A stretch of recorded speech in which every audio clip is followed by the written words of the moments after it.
Hello guys! Hello. This is for Leo.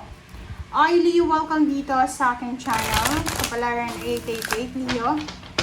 Alamin natin kung anong messages, vibration, gabay, energy para sa lahat ng Leo. So, collective siya guys. Paki-comment sa comment section if you resonated or not. And please like, share, and subscribe sa mga bago natin. Okay, Leo, first card natin is Triumphant Success. This is Ace of Swords. Second is Authority. Wow! Ang galing.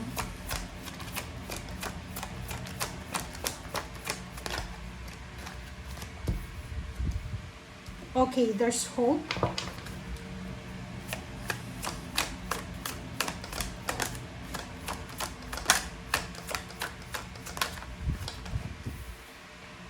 There's new beginnings.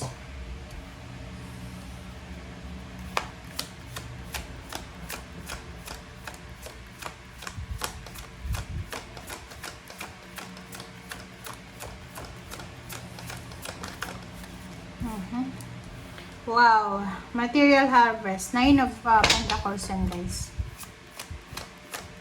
One more card.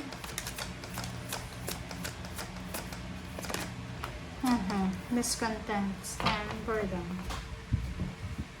Okay. Triumphant success. Leo, please comment down below if you resonated. Ay, sorry.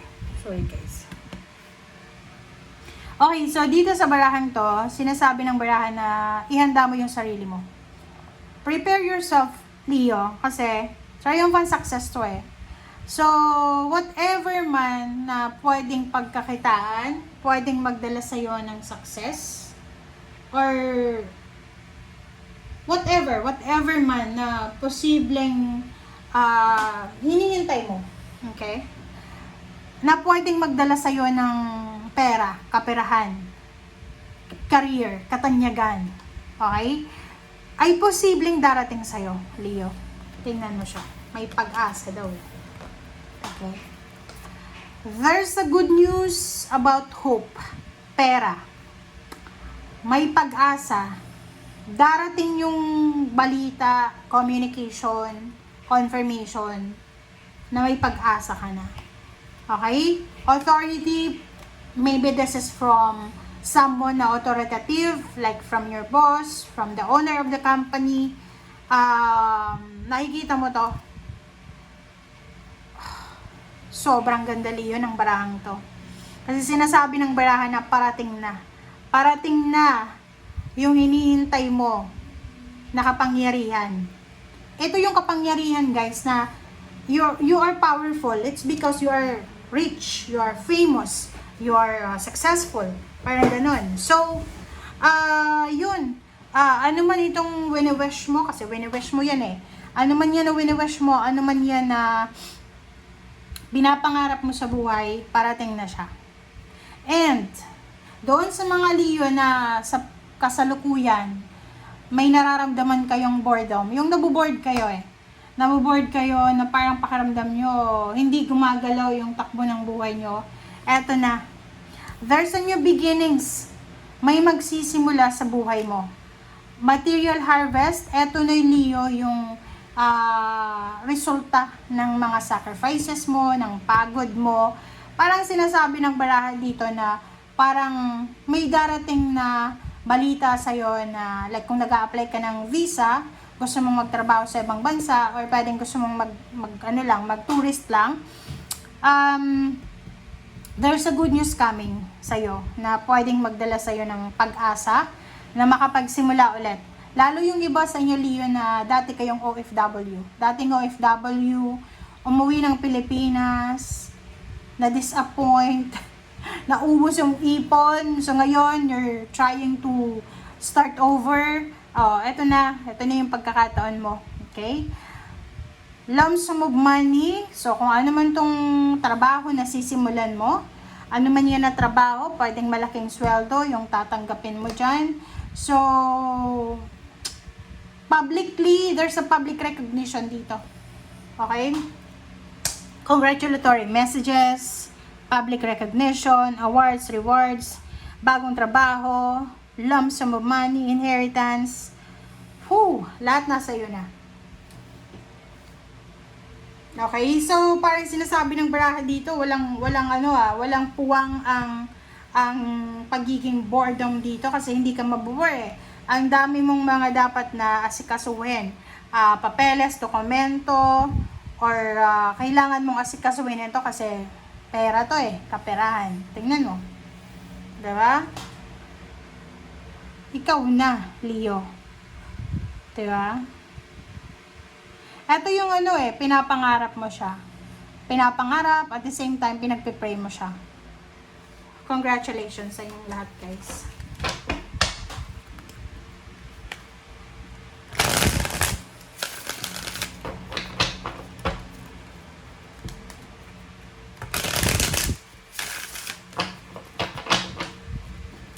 Okay. Let's verify. Triumphant success, diba? Sabi ko na, there's an incoming money. Ay, Leo, eto na talaga, Leo, yung pinakahihintay nyo. Incoming money, lump sum of money, job offer, financial help, payments, payouts. Andito na, Pwedeng makatanggap ka ng chat, ng email, ng call, na andyan na. Okay, hope. Wow, may pag-asa ka na daw, Leo, na makapag-ipon ng pera. Kasi sobra-sobra na to 'Di ba? Parang ang darating sa iyo ay sobra-sobra na. So sobra sa minamanifest mo. So there's parang pag-asa.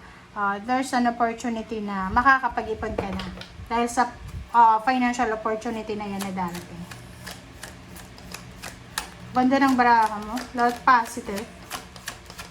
Walang negative. Ito lang na discontent and boredom. Parang sinasabi na kung dati ay bored ka kasi wala kang magawa, ngayon magkakaundag-gaga ka na sa double authority. Nako, Leo. My God. Diba? Tapikin mo yung sarili mo. Sabihin mo, good job. 44-4. Apat to. Ang galing niya, no? Tingnan mo. There's an incoming money na may possibility ka nang makapag-save. And double, 44. Pareho siya, authority and emperor. Dalawang emperor yung lumabas sa'yo. Tapos magkano pa siya, magkasunod na kailangan nating i-confirm kung totoo ba to. Totoo ba to na promotion na to? Totoo ba tong public recognition? Totoo ba tong perang ito? Totoo ba itong promotion na to? Totoo daw. Diba? So sinasabi ng baraha na ihanda mo yung sarili mo, Leo, kasi parating na talaga yung kapangyarihan mo dito, yung power, yung strength mo financially.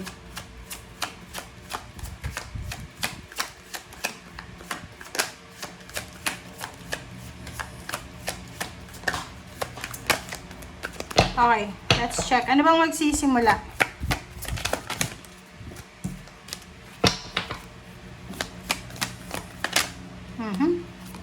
Nako, nakakaloka. Mag-iingat ka, Leo. You need to be careful. Careful sa mga Leo natin na nanonood, ha. Leo, dahil sa maraming blessings na paparating sa'yo, pwedeng mapopromote ka, pwedeng yung sweldo mo ay madodoble or 4 times sa sinusweldo mo sa ngayon. Yung blessings mo na mayroon ka sa ngayon, dodoblehin siya ng 4 times. So, whatever man na sisimulan mo sa ngayon, mag-iingat ka kasi sa sobrang blessings mo, pwedeng ikaw ay maging subject ng mga biktima ng mga magnanakaw, manloloko, manggagancho. Wag masyadong magpapakatiwala kasi eto na 7 of Swords na to, eto yung energy na pagpaplanuhan ka. Okay? Kasi makikita yan visible yan. Makikita yan ng mga tao. Makikita na na-promote ka, makikita na dadami yung yung investment mo. So, you need to be careful. Sana maging matalino ka, mapagmatsyag kasi eto na 7 of Swords na yan, mahirap yan Kasi pagpaplanuhan ka eh. Okay? Huwag magtitiwala ha. Kontrata man yan, papeles, pera. Material harvest, wow. So, sinasabi ng baraha sa'yo, Leo, na yun, congratulations sa inyo guys. Kasi talagang financially, you will be super successful na darating yung panahon na to na wala ka nang poproblemahin. Talagang sitting pretty ka na, may hawak kang pera, marami kang pagkain, may savings ka, parang ganon. And you're happy and secure. This one is emotionally calm, emotionally secured and stable kasi you are powerful, you are rich, you are wealthy, parang ganon. And, 'di ba? Sabi ng baraha dyan sa inyo, dalawa yung zero the full na wala ka ng oras para tumambay, maboard, wala ka ng oras para makipag-chismisan, makipag-usap sa internet kasi magiging sobrang busy ka na. Kasi ang dami-daming magsisimula sa buhay mo. Parang domino effect siya na magiging maayos, 'di ba? Yung parang domino effect, magiging maayos ang takbo ng buhay mo. Okay, thank you guys for watching. And wala ka ng oras para sa mga walang kwentang bagay. Bye!